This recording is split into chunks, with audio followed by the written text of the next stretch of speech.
नमस्कार, राधे राधे। स्वागत है आप सबका एक बार फिर से सुबोध इनफाइनाइट एजुकेशन में।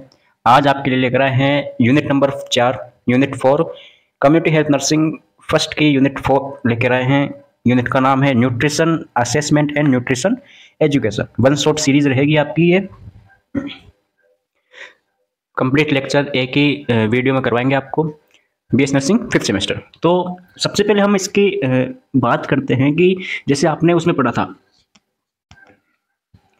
बायोकेमिस्ट्री न्यूट्रिशन का, आपका सेकंड सेमेस्टर में पेपर हुआ था। तो सेकंड सेमेस्टर में आपने न्यूट्रिशन के बारे में पढ़ा था। ओवरऑल पूरा सब्जेक्ट आपके एक न्यूट्रिशन के ऊपर था, ठीक है। तो उसी से रिलेटेड ये चैप्टर है। अगर आपको अभी तक वो चीज़ें याद है तो आपको ये पढ़ने की कोई ज़रूरत नहीं, ठीक है। लेकिन अगर आप भूल चुके हो या फिर आप रिवीजन करना चाहते हो तो आप पढ़ लीजिए। तो सबसे पहले हम इसके चैप्टर के बारे में बात करते हैं। चैप्टर का नाम क्या है? Nutrition assessment and nutrition education.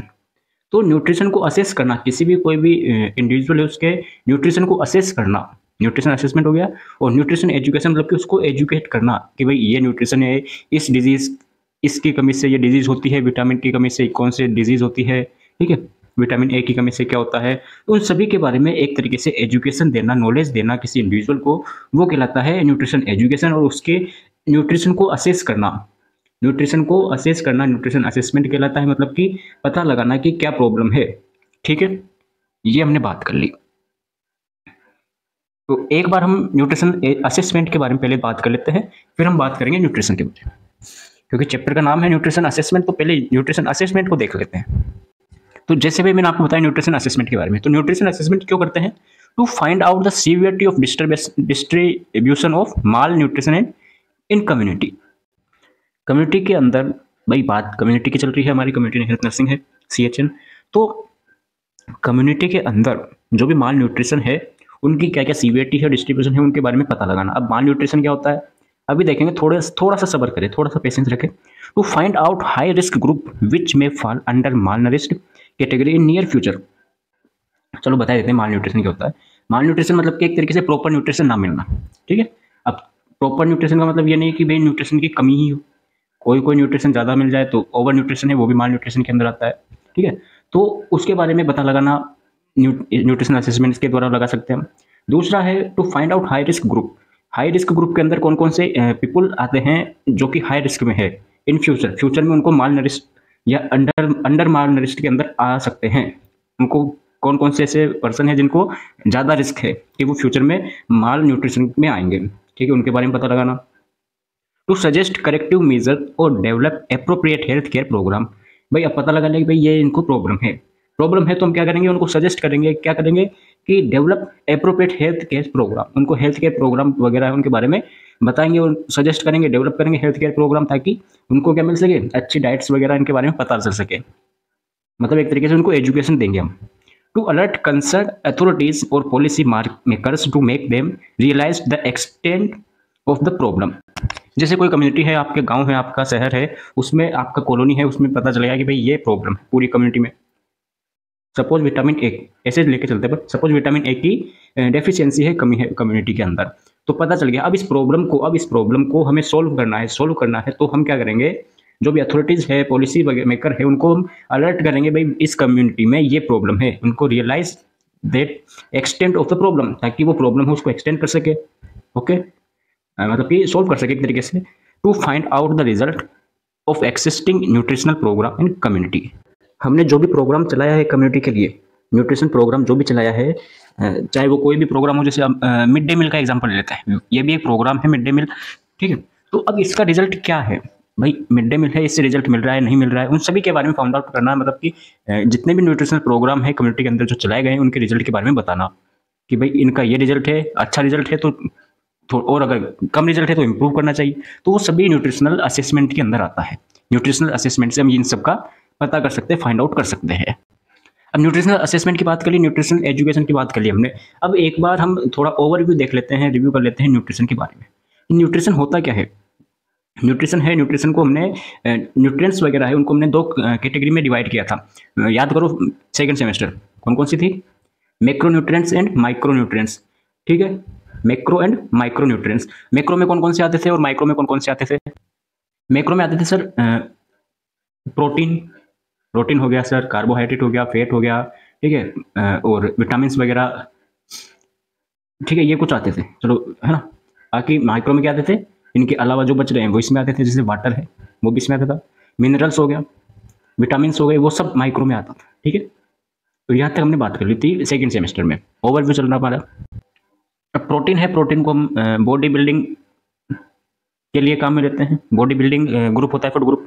और कार्बोहाइड्रेट है, फैट है, ये क्या है, एनर्जी, कार्बोहाइड्रेट है, एनर्जी ग्रुप होता है, एनर्जी के लिए काम में लेते हैं। एक होता है प्रोटेक्टिव फूड, क्या होता है, प्रोटेक्टिव फूड। तो प्रोटेक्टिव फूड क्या होता है, जैसे वेजिटेबल्स हो गए, एप्पल हो गया, बनानास हो गए, ये सभी प्रोटेक्टिव फूड में आते हैं, ठीक है। अब प्रोटीन किस किस से मिलता है, तो प्रोटीन मिलता है सर मिल्क से मिलता है सर, एग से मिलता है, ठीक है, पल्स दाल दाल वगैरह है, इन सब से मिलता है, ठीक है, चना वगैरह हो गया, ओके। कार्बोहाइड्रेट सबको पता है, ठीक है, कार्बोहाइड्रेट शुगर वगैरह पता ही आपको, ठीक है। और एक आता है अपने पास फैट, क्या आता है, फैट। तो फैट का सर,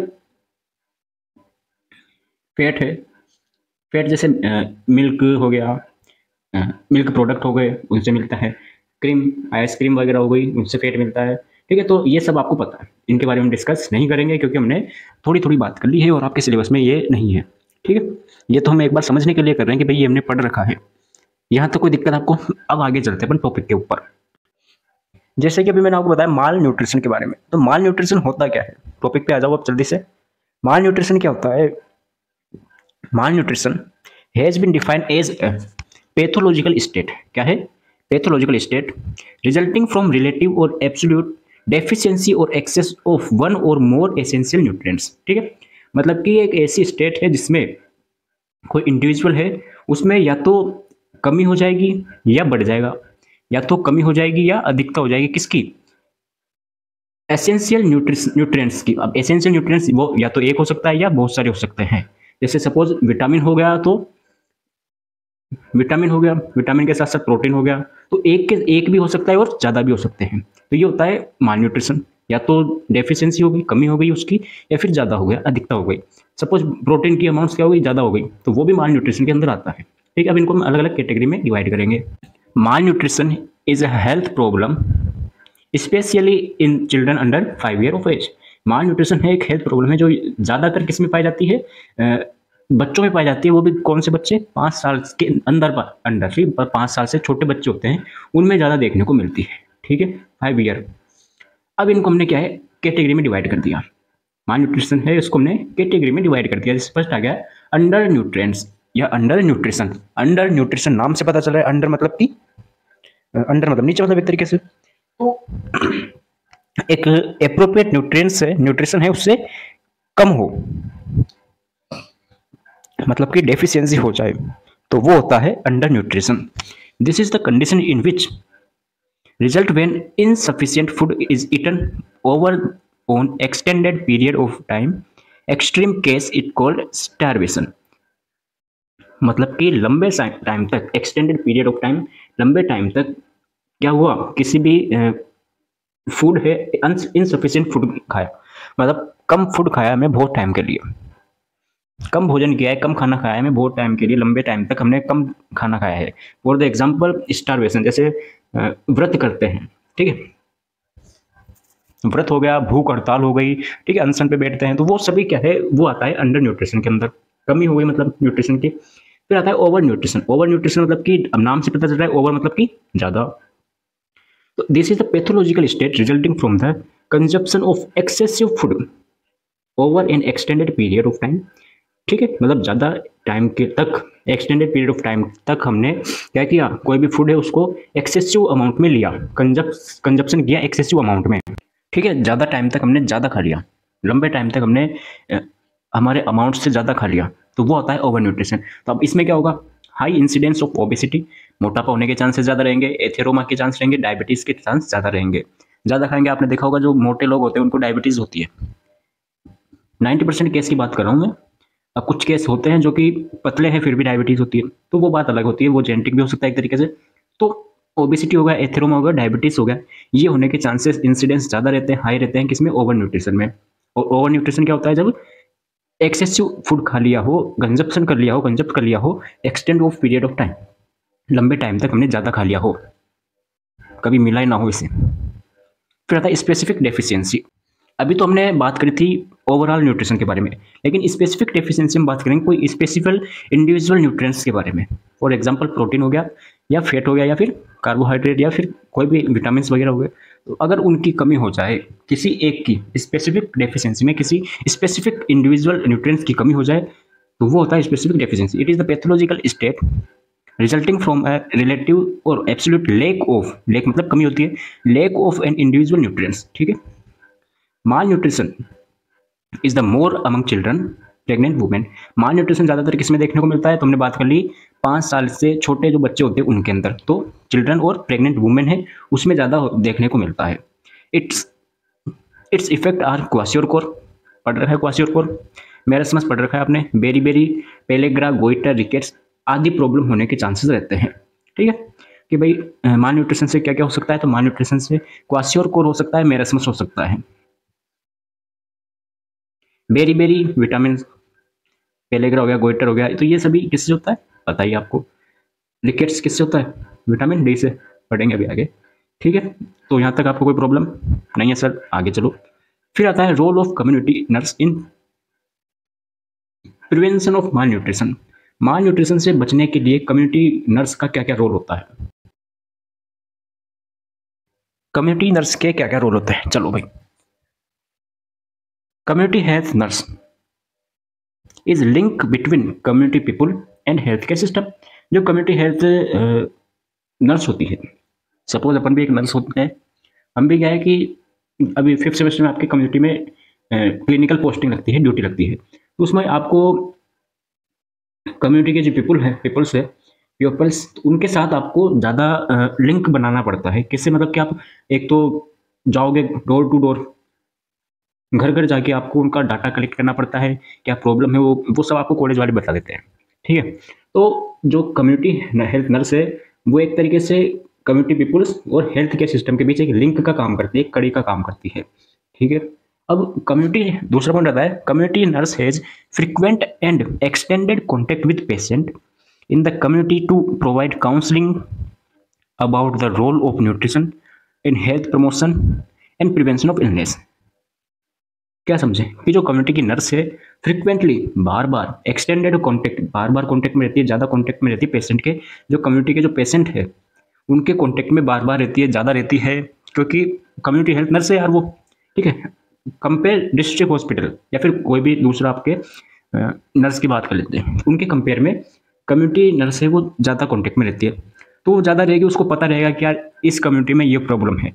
जैसे हमने असेसमेंट में अभी स्टार्टिंग में पॉइंट आया था न्यूट्रिशन असेसमेंट, उसमें पढ़ा था to find out the problem of community, nutrition problem of community, तो उसको पता रहेगा कि भाई ये प्रॉब्लम है, तो वो क्या करेगी, काउंसलिंग करेगी न्यूट्रिशन के बारे में, प्रमोशन, हेल्थ प्रमोशन करेगी और डिजीज से बचाएगी लोगों को। Nurse participate actively himself in promotion of breast feeding and improvement in infant and child feeding practices. कि नर्स क्या करेगी, एक्टिवली, मतलब कि एक्टिव हो रहेगी, किसमें एक्टिव रहेगी, ब्रेस्ट फीडिंग का प्रमोट करेगी, भाई ब्रेस्ट फीडिंग कराओ आप। ठीक है, और improve in infant and child feeding practice को, इनको क्या करेगी, प्रमोट करेगी। भाई जो बच्चा होता है, छोटा बच्चा होता है, जब बर्थ होता है तो उसमें क्या है कि अगर ब्रेस्ट फीडिंग कराए तो उसके, और जो नॉर्मल जो मिल्क होता है, ठीक है, उसके कंपेयर में ब्रेस्ट फीडिंग को ज़्यादा वो दिया जाता है। क्यों, क्योंकि ब्रेस्ट फीडिंग हेल्दी रहता है इन्फेंट के लिए या फिर बच्चों के लिए। ठीक है, क्योंकि उसको फुल न्यूट्रिशन मिल जाता है उससे। द नर्स तो इसको क्या करेगी, प्रमोट करेगी वो। The nurse should frequently assess the nutritional status of pregnant mother and child. भाई अगर वहाँ पर रहेगी कम्युनिटी नर्स तो बार बार जाएगी, बार बार उनके पास जाएगी, पेशेंट के पास, कोई प्रेग्नेंट लेडी है उसके पास जाएगी, उसको चेकअप करेगी, फुल चेकअप करेगी, भाई ये प्रॉब्लम है, इसकी कमी है तो आप इसकी कमी को पूरी करो, आयरन की कमी है तो आयरन को पूरी करो, ये खाओ। ठीक है, सिरप वगैरह देती है, आयरन फोलिक एसिड वगैरह। ठीक है, आयरन फोलिक एसिड बताइए आपको, IFA सिरप देती है। ठीक है, प्रेग्नेंट मदर एंड चाइल्ड को फुल असेस करती है न्यूट्रिशन स्टेटस को और उसको सॉल्व करती है अगर कोई कमी हो तो। नेक्स्ट पॉइंट आता है special feeding programmes organise by community nurse. बहुत सारे ऐसे प्रोग्राम होते हैं जो कि न्यूट्रिशन को बढ़ावा देते हैं, जैसे कि कुछ प्रोग्राम यहाँ पे लिख रखे हैं। जैसे हो गया ICDS प्रोग्राम हो गया, ICDS स्कीम हो गई, मिड डे मील प्रोग्राम हो गया, बालवाड़ी न्यूट्रिशन प्रोग्राम हो गया, स्पेशल न्यूट्रिशन प्रोग्राम हो गया। तो ये कुछ प्रोग्राम हैं जो कि कम्युनिटी नर्स के द्वारा लीड किए जाते हैं या फिर ऑर्गेनाइज किए जाते हैं। Improvement of family dietary habits with locally available low cost food items for balance diet. Improve किया जाता है फैमिली की जो डाइट है उसकी, फैमिली की डाइट है उसको, और ताकि क्या है, कैसे कैसे इम्प्रूव करते हैं, वहाँ पे लोकली जो फूड अवेलेबल है कम कॉस्ट पर है, सस्ता है, और वहाँ पर जो अमाउंट्स है लोकली आराम से मिल जाते हैं और सस्ते होते हैं, जो सब काम में ले सके उनको। किसके लिए? बैलेंस डाइट के लिए। बैलेंस डाइट क्या होता है अभी देखते हैं, नेक्स्ट टॉपिक आपके वही आएगा। Nurse provide nutritional education and nutritional counselling to promote correct feeding practice, food habits, food hygiene and safe water. ये जो नर्स होती है, हमारी नर्स होती है, वो क्या करती है? प्रोवाइड करती है न्यूट्रिशन एजुकेशन को। मैंने जैसे ही यूनिट स्टार्ट हुई थी मैंने आपको बताया था न्यूट्रिशन एजुकेशन क्या होता है। एजुकेट करना पेशेंट को न्यूट्रिशन के बारे में, काउंसलिंग करती है उनका, फीडिंग प्रैक्टिस पर भी बात कर ली, फूड हैबिट्स क्या क्या खाना चाहिए क्या नहीं खाना चाहिए, फूड हाइजीन के हमने फूड हाइजीन और सेफ वाटर इनके बारे में हमने लास्ट लेक्चर है यूनिट 3 में हमने बात कर ली थी फूड हाइजीन के बारे में। ठीक है, तो ये काम किसके होते हैं? नर्स के होते हैं। और क्या क्या होते हैं? Assessing the nutritional status of pregnant lactating mothers, serve balance diet with high carbohydrate, protein, fat, vitamin या वाइटामिन्स। असेस करती है न्यूट्रिशनल स्टेटस किसका?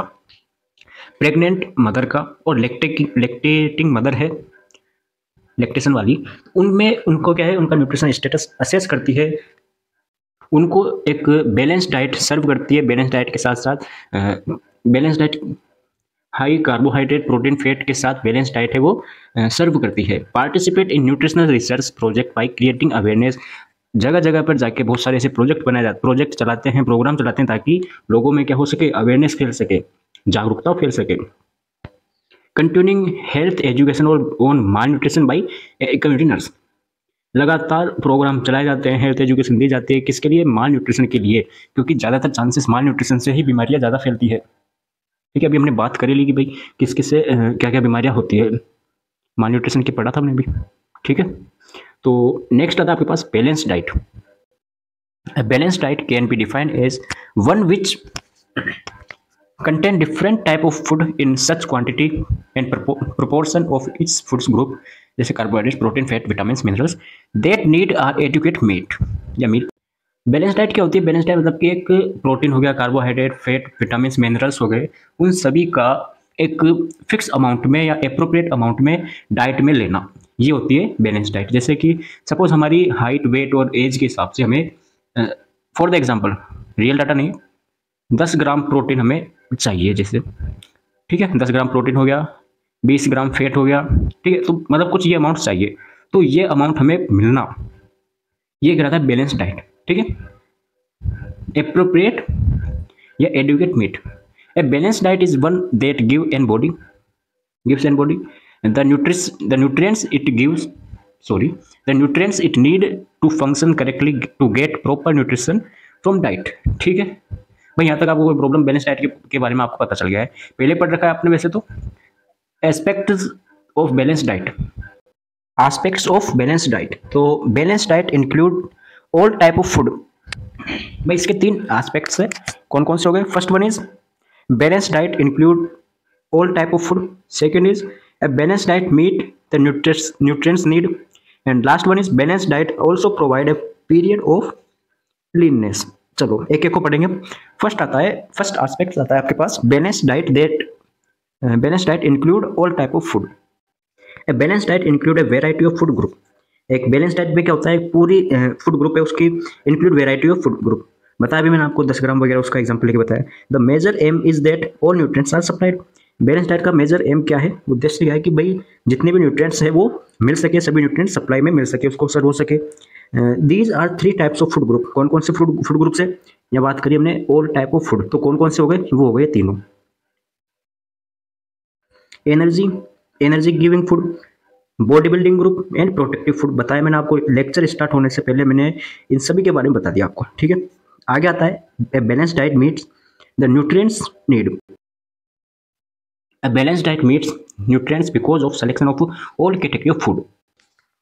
सभी कैटेगरी के जो फूड है वो हमें मिल सके बैलेंस डाइट में.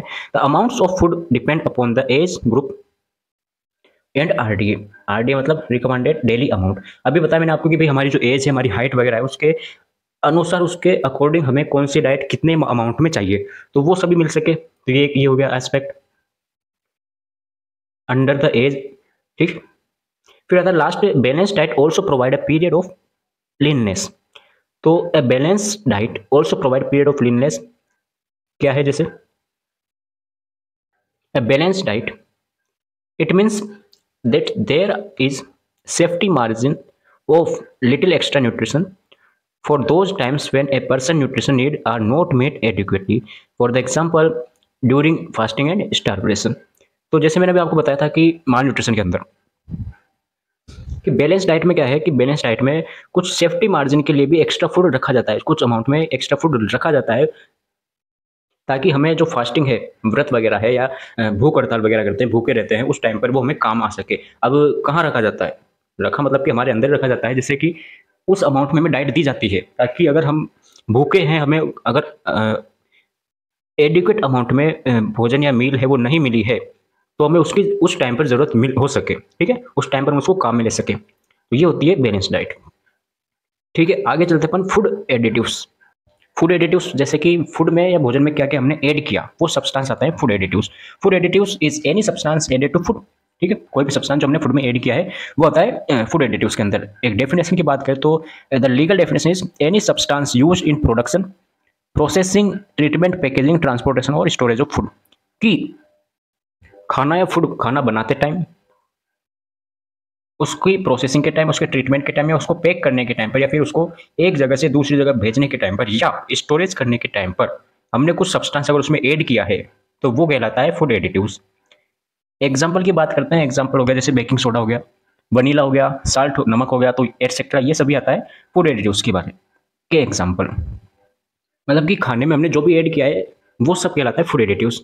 Additives are used in food for 5 reason. 5 कारण ऐसे हैं जिससे कि हम फूड एडिटिव्स ऐड करते हैं. क्या क्या हो सकता है? To maintain product consistency, products की कंसिस्टेंसी मेंटेन रहे. टू इम्प्रूव और मेंटेन न्यूट्रिशनल वैल्यू, जो उसकी न्यूट्रिशन वैल्यू है वो इम्प्रूव हो सके, बढ़ सके और मेंटेन रह सके. टू मेंटेन पैलेटेबिलिटी, पैलेटेबिलिटी मतलब कि प्रिजर्वेशन एडेड टू फूड. ठीक है, मतलब फूड को प्रिजर्व कर सके, प्रिजर्व बाद में काम में रह सके. टू कंट्रोल एसिडिटी और एल्केनाइलिटी. ठीक है, उसकी अम्लीयता या क्षारीयता है उसको बनाए रखे, कंट्रोल कर सके. ताकि टू इनहेंस फ्लेवर, फ्लेवर है उसको फ्लेवर एंड या और इम्पार्ट डिजायर्ड कलर. भाई कोई कलर वगैरह ऐड करते हैं, जैसे चावल वगैरह उसमें कलर ऐड करते हैं, और भी बहुत कुछ ऐसे खाना है जिसमें कलर ऐड करते हैं. इम्पार्ट मतलब कि प्रोवाइड करना, उसको प्रोवाइड कर सके कलर, जो हमें कलर चाहिए, डिजायर्ड लेवल कलर है या फ्लेवर है वो हम उसको दे सके. तो इनके लिए हमें फूड एडिटिव्स ऐड करने पड़ते हैं. ठीक है, आगे आता है मेथड ऑफ फूड प्रिजर्वेशन. अगर स्पीड तेज लग रही हो तो थोड़ा धीरे कर ले. ठीक है, कहाँ से करेंगे? यहाँ पे जाके आपको वो 3 वो मिल जाएंगे, वहाँ पे सेटिंग आके आप एक्सपर्ट हो वैसे तो method of food preservation. Food preservation क्या होता है? फूड को प्रिजर्व करना ताकि वो बाद में काम में ले सके हम. अब इसके भी क्या 2 मेथड है. फर्स्ट हो गया house hold, second is commercial. House hold मतलब कि जो घर में हम काम में लेते हैं. कॉमर्शियल मतलब कि एक तरीके से शॉप वगैरह कॉमर्शियल एरिया में या इंडस्ट्रियल बोल सकते हैं. तो हाउस होल्ड में आता है कोल्ड स्टोरेज, ड्राइंग हो गया, स्मोकिंग और कैनिंग सॉरी, इसमें भी Canning, freezing, chemical and irradiation. ठीक है, ये इसके एग्जाम्पल हो गए. देखते हैं एक को. फर्स्ट आता है freezing. Foods like fruits, vegetables, meat, fish are preserved by freezing technique at 0 degree Fahrenheit. Vegetable can be saved 8 to 10 months and meat for 3 months. मतलब कि फ्रीजिंग टेक्निक से हम 0 डिग्री फ़ारेनहाइट टेम्परेचर रखते हैं. ठीक है, उसके बाद में हम वेजिटेबल्स को 8 से 10 महीने तक हम उसको बचा के रख सकते हैं, सेव करके रख सकते हैं, प्रिजर्व करके रख सकते हैं. और मीट को 3 महीने तक हम रख सकते हैं. 3 महीने तक वो खराब नहीं होता. स्मोकिंग टेक्निक की बात करें तो स्मोकिंग में क्या करते हैं? Meat preserve by this method, meat को प्रिजर्व किया जाता है इससे. इराडिएशन की बात करते हैं तो wheat, potatoes and onions are preserve by it. गेहूं, आलू और प्याज वगैरह इससे प्रिजर्व करके रख सकते हैं.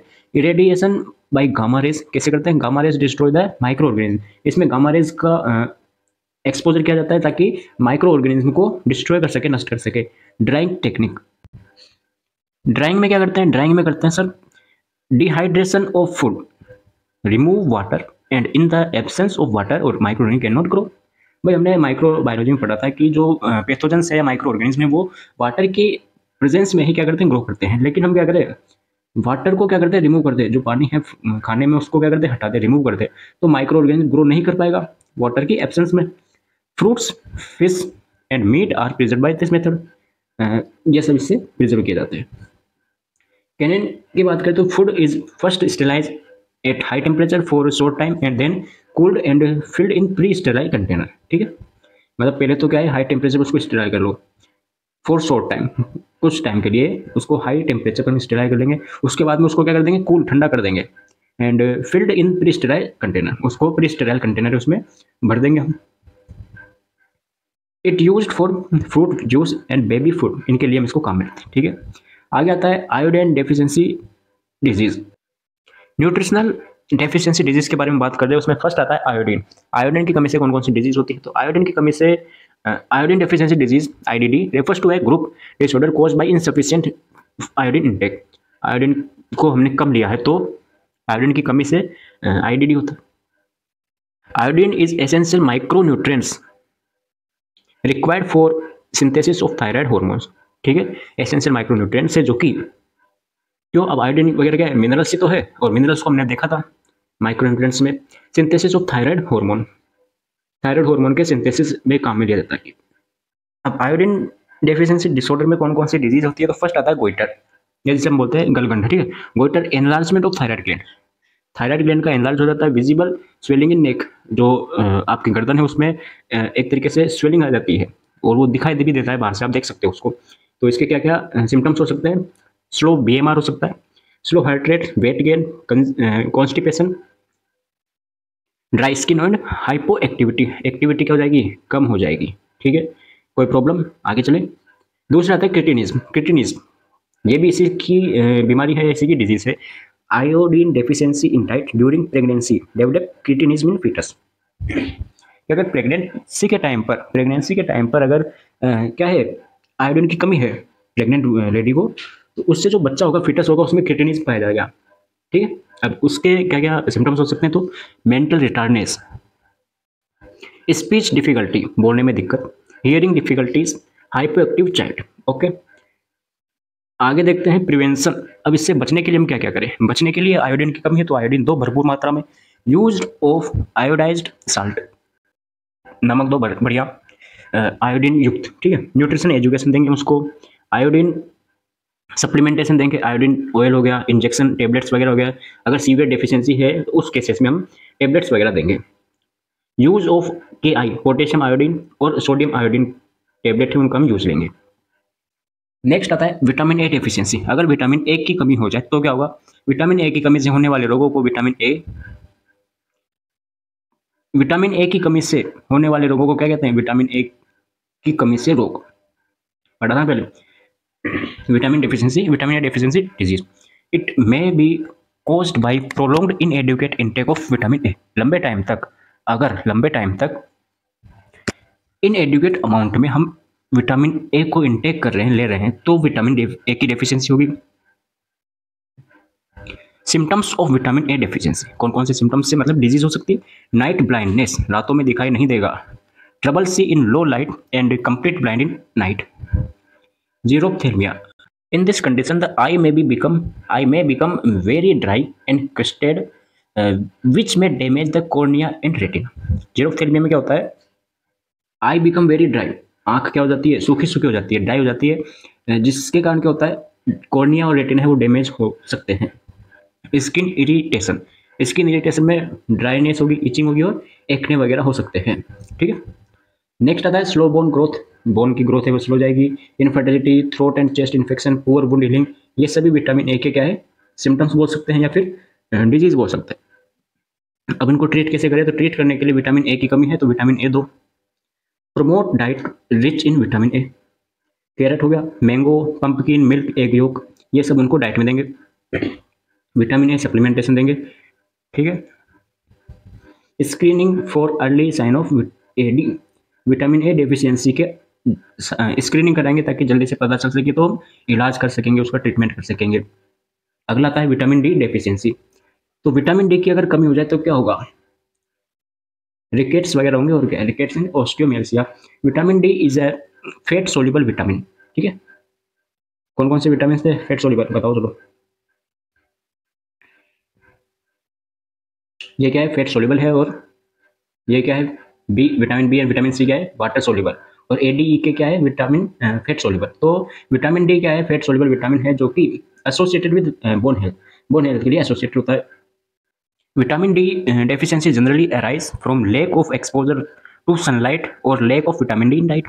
ठीक है, किसकी कमी से हो सकता है ये, या तो सनलाइट, धूप में ना निकले हो, धूप की कमी से, या विटामिन डी, डाइट में विटामिन डी कम है तो उससे हो सकता है ये।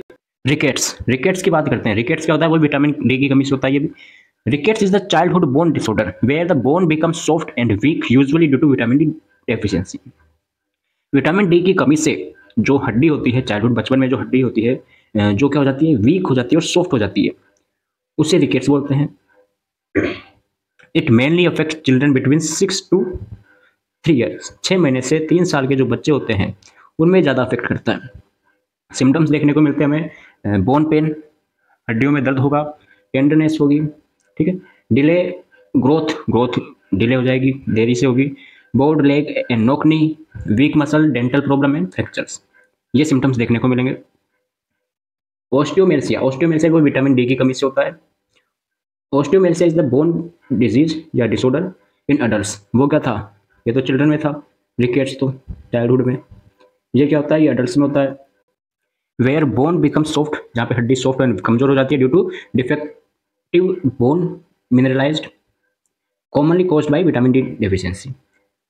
अब सिम्टम्स की बात करें तो वही, बोन पेन होगी, मसल वीकनेस, डिफिकल्टी, वॉकिंग चलने में दिक्कत आएगी, फ्रिक्वेंट फ्रैक्चर, बार बार फ्रैक्चर होंगे, फैटिक थकान आएगी, और टेंडरनेस इन रिब्स, रिब्स है आपके पता है वहाँ पे, पेल्विस में और लेग में टेंडरनेस होगी। रोकने के लिए क्या क्या करें, प्रिवेंशन के लिए, तो प्रिवेंशन के लिए कमी है उसको पूरी करो। तो हमने देखा था किसकी कमी से होता है ये, सनलाइट की कमी से। तो एक्सपोजर करो, एडिक्वेट सनलाइट, पर्याप्त मात्रा में सनलाइट लो आप। बैलेंस डाइट लो जिसमें विटामिन डी और कैल्शियम क्या हो, रिच हो। Regular screening for at risk individual, screening कराओ बार बार आप कि भाई कमी नहीं है या है, कितनी कमी है। लास्ट आता है आपके पास mid day meal, mid day meal program, MDM program. Mid day meal program क्या है, स्कूलों में चलाया जाता है, ये पता है आपको, सरकारी स्कूलों में, गवर्नमेंट स्कूलों में चलाया जाता है। तो the mid day meal programme is a government initiative in India that provide free cooked lunch to school children in government and government aided schools। Government या गवर्नमेंट एडेड स्कूल से उसमें चलाया जाता है ये बच्चों के लिए, ताकि उसको फ्री में कुक मिल सके, फ्री में पका हुआ खाना मिल सके, लंच मिल सके। प्रिंसिपल ऑफ एमडीएम क्या क्या प्रिंसिपल है, तो the cost of meals should be low, जो खाना है उसकी कीमत क्या हो, सबसे कम होनी चाहिए। वैसे तो फ्री है, ठीक है, लेकिन cost of meal is low. The meal should be easily prepare in school, आसानी से बन सके। Local foods should be induced in diet, जो भी लोकल फूड है चल रहे हैं मौसम के अनुसार वो दिया जाए। The meal should be supply 1/3 of total calories and nutrients, मतलब कि 1/3 भाग आपको वहां पे मिले। 1/3 का मतलब क्या समझे, कितनी परसेंटेज हो गई, 33.3% आपको उस मील में मिल सके, कैलोरीज न्यूट्रिएंट्स। ठीक है, इसको चलाने से क्या होगा, ऑब्जेक्टिव क्या क्या होगा इसके, तो improve nutritional status of school children है 5 साल मानते हैं हम, तो उनका क्या है कि न्यूट्रिशनल स्टेटस इंप्रूव हो सके, खाना मिल सके। Increase school enrolment and attendance, खाना मिलेगा तो ज़्यादा लोग जाएंगे, तो एडमिशन ज़्यादा होगा, एनरोलमेंट ज़्यादा होगा, ज़्यादा बच्चे पढ़ सकेंगे, पढ़ने में ज़्यादा इंटरेस्ट आएगा उनको। टू प्रोवाइड न्यूट्रिशनल एजुकेशन दे सकेंगे। रीओरिएंटेशन ऑफ ईटिंग हैबिट्स से वो सुधरेगी सभी की। ठीक है, तो ये ऐसा आपका कुछ लेक्चर था, ये लेक्चर कंप्लीट होता है।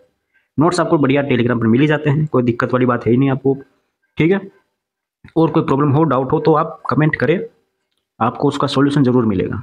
ठीक है, तो और कुछ नई ताज़ा खबर बताए सब कुछ कमेंट करके। मिलते हैं नए लेक्चर में। राधे राधे।